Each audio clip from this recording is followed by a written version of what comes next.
வணக்கம். இது அரசியல் காணொளி இல்லங்க, மனிதாபிமான அடிப்படையில பதியப்படுற ஒரு காணொளி மட்டுமே.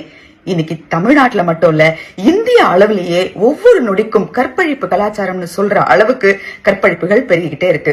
இதெல்லாம் ஓவர் நைட்ல தடுக்கவோ நிறுத்தவோ முடியாதுங்கிறது எங்களுக்கும் தெரியும். ஆனா தண்டனைகள் கடுமையாக்கப்பட்டால் அட்லீஸ்ட் குறைக்கவாவது முடியும் அப்படிங்கறதா இன்னைக்கு எல்லாருடைய குமுறலுமே. இன்னைக்கு நம்ம பாக்குற 10 காணொளியில 8 காணொளி இந்த கற்பழிப்பு பத்தி தான் வந்துகிட்டே இருக்கு. அப்ப அத்தனை பேர் மனநிலையும் எப்படி இருக்கும்?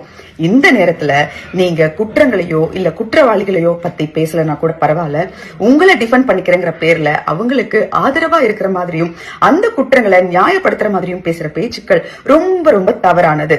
இன்னைக்கும் இந்த நாடு அடிப்படை கழிவறை வசதி கூட இல்லாத மாதிரி தான் வாழ்ந்துகிட்டு இருக்காங்க நிறைய மக்கள். அந்த நேரத்துல அந்த குழந்தை தன்னுடைய இயற்கை உபாதைய கழிக்கதான் அந்த புதருக்கு பின்னாடி போயிருக்கு.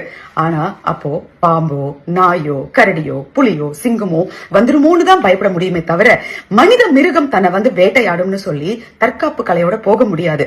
இந்த ஒரு அடிப்படையான விஷயம் கூட உங்களுக்கு தெரியாம நீங்க பேசிக்கிட்டு இருக்கீங்கன்னா உங்களுக்கு என்ன சொல்ல முடியும்? புதருக்குள்ள லைட் போட முடியாது, தெருவுக்கு தான் லைட் போட முடியும்னு நக்கலா பேசுறீங்க. தெருவுக்கு மட்டும் நீங்க நல்லா லைட் போட்டீங்களா? எல்லாமே இங்க வந்து சுபிக்ஷமா வெளிச்சமா தான் இருக்கா? இங்க கேள்விக்கு பதில் தான் பதிலா இருக்க முடியுமே தவிர கேள்விக்கு கேள்வி பதிலா இருக்கவே முடியாது. அவங்க இதெல்லாம் பண்ணாங்களா, எங்களை மட்டும் ஏன் கேக்குறீங்க? அந்த நாட்டுல இதெல்லாம் எல்லாம் சரியா இருக்கா, எங்களை ஏன் கேக்குறீங்க? சட்டம் ஒழுங்கு, பெண்களுக்கான வன்முறை, எதிரான வன்முறை, இதெல்லாம் எல்லா நாட்டிலயும் கரெக்டா இருக்கான்னு கேக்குறீங்களே. நம்ம நாட்டை முன்மாதிரியா கொண்டு வரேன்னு தானே உங்க வாக்குறுதிகள்ல ஒன்னா கொடுத்துட்டு நாட்டை ஆள வர்றீங்க. அப்ப மட்டும் இதெல்லாம் கரெக்டா தெரியுது. ஆனா இந்த நேரத்துல கேள்வி கேட்கும் போது மத்தவங்களை காரணம் காட்டி எஸ்கேப் ஆகிக்க பாக்குறீங்க.